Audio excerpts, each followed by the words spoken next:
जब कौरवों और पांडवों महाभारत के युद्ध को चले तब राजा धृतराष्ट्र ने कहा, मैं भी युद्ध देखने चलूँगा।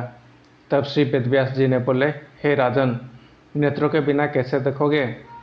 राजा धृतराष्ट्र ने कहा, हे प्रभु जी, देखूंगा नहीं तो श्रवण तो करूँगा।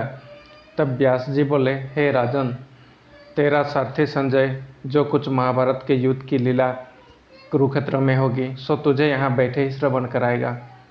वेदव्यास जी के मुख से ये वचन सुन संजय ने विनय की, हे प्रभु, यहाँ हस्तिनापुर में कुरुक्षेत्र की लीला में कैसे जानूंगा तथा राजा से किस भांति कहूँगा?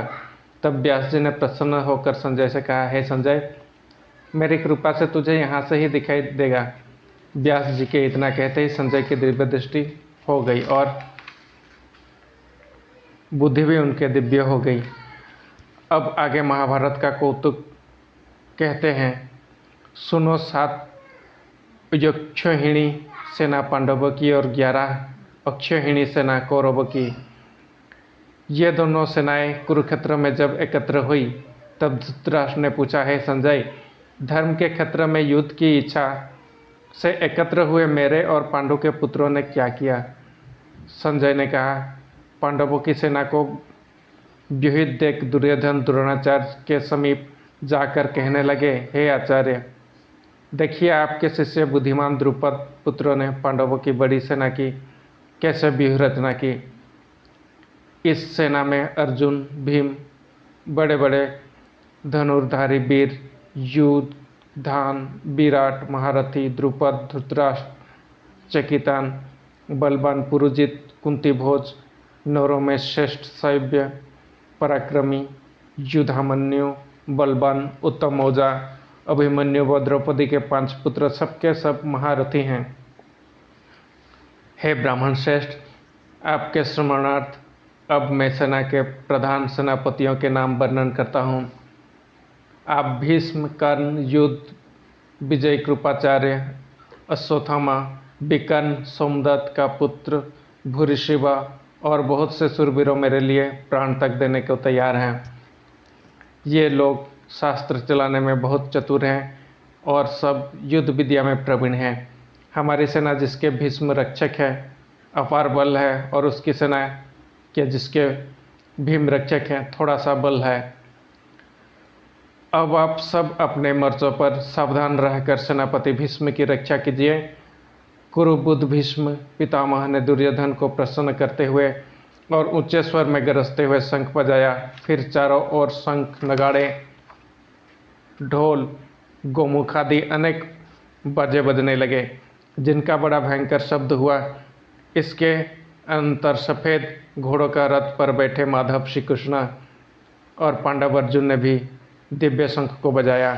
श्री कृष्ण ने पंचजन्य और अर्जुन ने देवदत्त नामक शंख को और भीषण कर्म करने वाली भीम ने फंडक नामक बड़े शंख को बजाया। कुंती पुत्र धर्मराज युधिष्ठिर ने अनंत विजय, नकुल ने सुघोष, सहदेव ने मणिपुष्पक तथा महान धनुर्धर काशीराज, शिखंडी धृष्टद्युम्न, विराट, अपराजित, सात्यकी, राजा द्रुपद और द्रौपदी के 5 पुत्र तथा महाबाहु अभिमन्यु, इस सब वीरों ने अपने अपने शंख को बजाया। उन शंखों के भारी शब्द से आकाश और पृथ्वी गूंज उठी और धृतराष्ट्र के पुत्र के हृदय कांप उठे। हे राजन, अर्जुन ने कौरवों को युद्ध के लिए प्रस्तुत देखकर श्री कृष्ण जी से कहा, हे अच्युत, मेरा रथ दोनों सेनाओं के बीच में खड़े कीजिए, जिसमें मैं युद्ध करने वालों को देख लूं कि इस रणभूमि में मुझे किन किन के साथ युद्ध करना चाहिए। दुर्बुद्धि दुर्योधन से प्रीत करने वाले जो संग्राम के लिए यहाँ एकत्र हुए हैं उनको देख सकूं। संजय कहने लगे, हे राजन, अर्जुन की बात सुनकर श्री कृष्ण ने भीष्म, द्रोण आदि वीरों के सामने उत्तम रथ को खड़ा करके कहा, हे वीर, संग्राम के लिए उद्यत इन कौरवों को देख लो। अर्जुन ने चाचा, बाबा, मामा, भाई, पौत्र, ससुर और स्वजनों को शस्त्रों से सुसज्जित खड़ा देख और उसने दोनों सेनाओं में अपने ही सब बांधवों को खड़ा देखकर परम दयार्द हो गए। अत्यंत खेद के साथ ये वचन कहे, हे कृष्ण, संग्राम की इच्छा से आए इन अपने बंधुओं को देख मेरे अंग ढीले हो रहे हैं और मुख सूखा जा रहा है। मेरा शरीर विकल हो रहा है, रोमांच खड़े हो रहे हैं, गांडीव हाथ से गिरा जा रहा है, त्वचा जली जा रही है। हे कश्यप, मुझ में खड़े रहने की सामर्थ्य नहीं है। मेरा मन चक्कर खा रहा है और सब लक्षण से उल्टे देख रहा हूँ।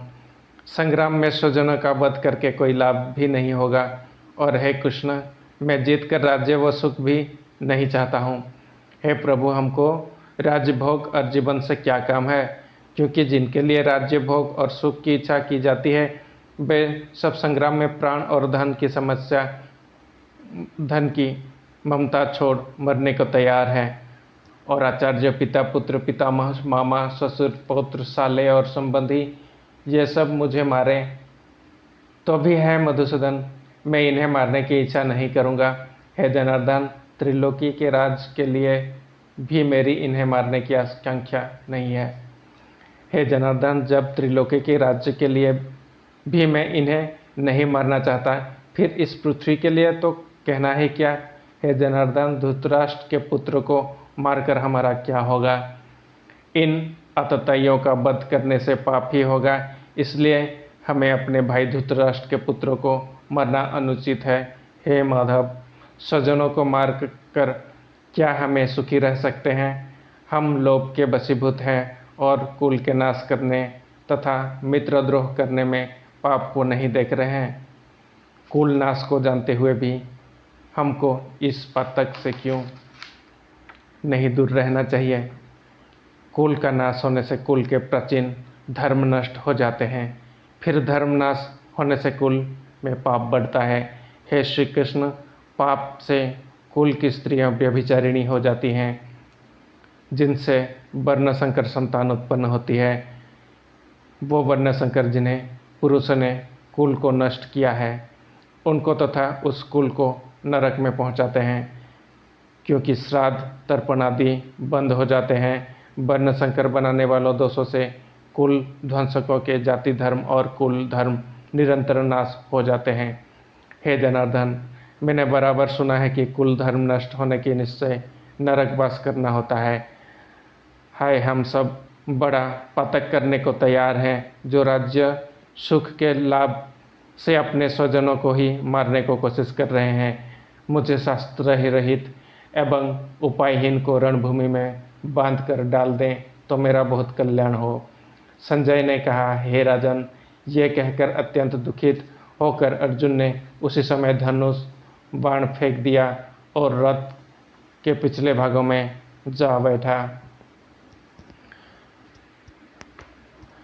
दोस्तों, हम प्रतिदिन कुछ कुछ नए अध्याय प्रारंभ करेंगे। बस आज के लिए इतना ही। ये आपका संपूर्ण गीता पाठ है। अगर ये चैनल में आपको बताई गई